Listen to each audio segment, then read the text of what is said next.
Hello and welcome back to the fourth experiment of the Signal and System Lab. I am Prajul Kumar Sahu, having roll number 49 from Electronics and Communication branch.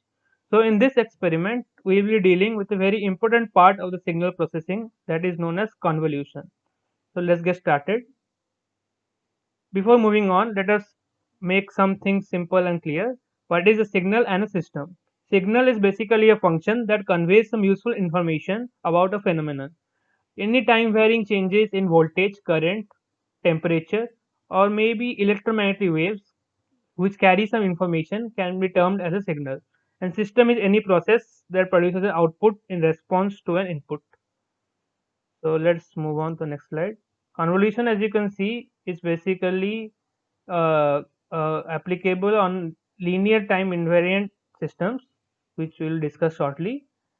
For an input x of n, it gives the output y of n. So we have learnt about various signals, continuous time and discrete time in my first experiment. So you can refer to the experiment to get yourself familiarized with those signals. So as you can see, we had learned in that first experiment also that we define a unit pulse response as a response of a discrete time LTI system, a unit pulse function. So it's basically the unit step response is such a way that for a given system, if we give the input as a delta n unit pulse or unit impulse, we get an output which is known as the unit pulse response or unit impulse response.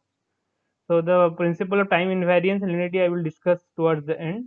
So you can see the output can be given as summation x of k h of n minus k varying from minus infinity to plus infinity, and it can also noted as x of n star h of n, where summation is referred to as convolution sum and the symbol star is used to denote the convolution operation.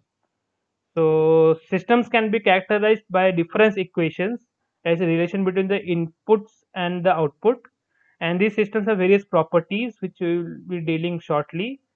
And for now, we can believe that convolution is the operation which is only applicable to LTI systems. So let's go towards the code. So here we are provided with four PPG signals, one of which has a varying baseline, and other three are mixed with varying level of noises. And as you can see, you have provided the .mat files for these signals, which I had loaded here using the command. And these you can see them in the workspace. Now let's visualize these signals and plot them. You can see the first signal has a baseline that is varying for rising and then falling, and these three signals are PPG signals, and you can see the level of noises is increasing from x2 to x3 to x4. X2 is quite clear, while x3 and x4 have a large amount of noises or high frequency variations in them. So a quick fact that PPG, or which is also known as photophilosmogram, is used to detect blood volume changes in the microvascular bed of tissues. So basically, these are real life signals that we are dealing with. Let me quickly move through the systems we are provided with. So the first system, the unit impulse response, as I had calculated, was 1 by 3, 1 by 3 and 1 by 3 at n equal to 0, 1 and 2. So if you run this, you can see when x1 was convolved with h1, as you can see, this is the signal. The noise levels were highly reduced, as also this is known as a averaging system, and it is used for noise removal. Moving on to the other signals, as you can see, this is the output below, and you can see the noises, the high frequency parts are quite filtered out in this. The high frequency parts were filtered out, so they also known as low pass filters, and low frequencies were allowed to pass. Similarly, as you can see, X3 had a bit less noise and it is filtered more properly, and X2 was quite clean, but if you see like zooming in, you can see that the noises that were here, variations are quite smoothened out here. Moving on to second system was similar to the first, only the averaging window is basically the window, like the number of terms that are averaged is increasing from 25 to 50 to 100. So let me run this section. This type of this type of systems are also called as moving average system. Basically, a window of operation is moving throughout the whole signal, hence the name moving average signal. As the value m increases, as you can see, This was the original signal, and as we increase the value of m from 25 to 50 to 100, it was more and more filtered out. And basically, this is also going, I'm going to explain later how it helps to detect the trend line. You can see for x3 you can see the outputs. For x2 you can see these are the outputs. This is the for x1. As you can see, as we increase the value of m, the trend that is increasing and falling can be detected eventually. Now let's move to system C. System C is basically a differencing system, and it is a first order differencing system, as the differences are between only first term, only one term, like n minus 1 term is there. So it is basically 1 and minus 1 at 0 and 1. So if I run this section, you can see this does just the opposite work of the averaging system, and instead of filtering out the noise, it gives us the noise. So as you can see, so the signal, so these are the noises. As you can see, the magnitude is quite small. So these are the noisy part of the signal. For X3, you can see it has had quite a large amount of noise, and so X4, which had more, even more noise, these high frequency parts. If I zoom in, you can see them. These are the noises that are present in the original clean PPG signals, which could be detected by this system. So moving on to system D, this is also a different system, but a second order differential system, as n minus 2 term was involved here, and the unit response impulse response is given a half, 0 and minus half at 0, n equal to 0, 1 and 2. So if I just run this section quickly, you see this is the x1n, and these are the noise part. And as you can see, as it is a second order differential system, the amount of high frequency noise it was able to capture was comparatively more for the last system. As you can see, the more variations are caught in this system compared to the last system. But moreover, anyways, they both do the work of giving the noise from the system. Now we will be moving on to another concept known as trend line detection and removal.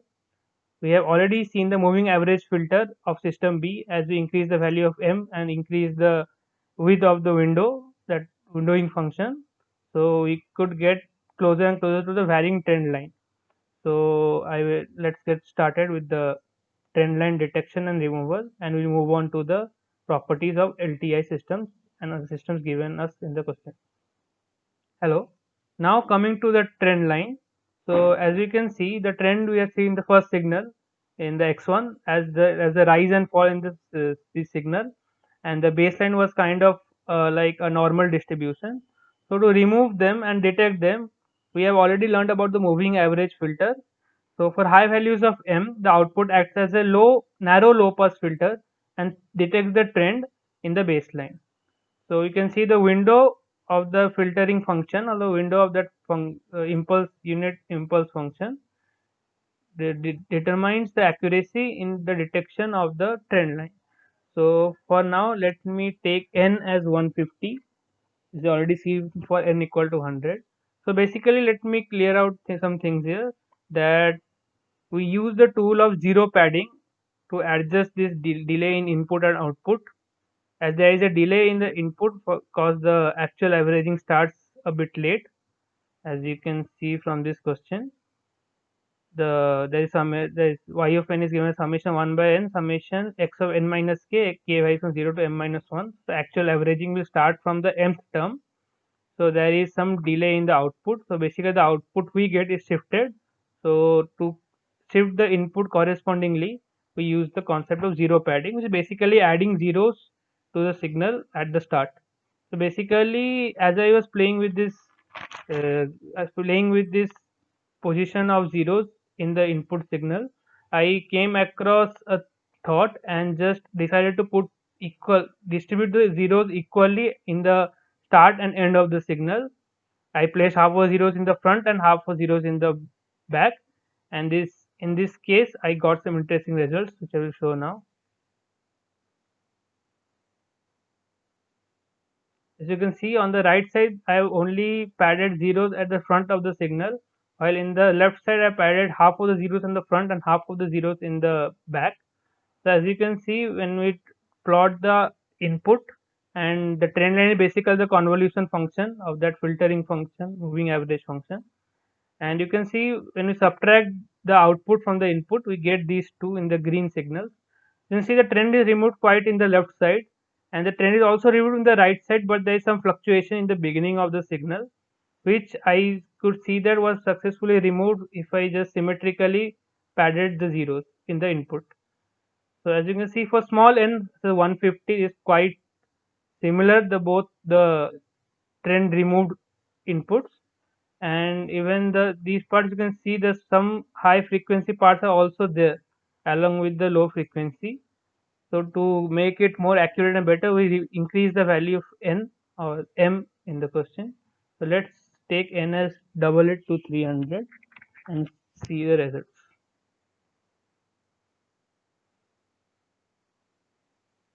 As you can see, the similar approach, the, the output, like the higher frequency parts are quite smoothen out, and for further increasing L will even smooth out these small fluctuations.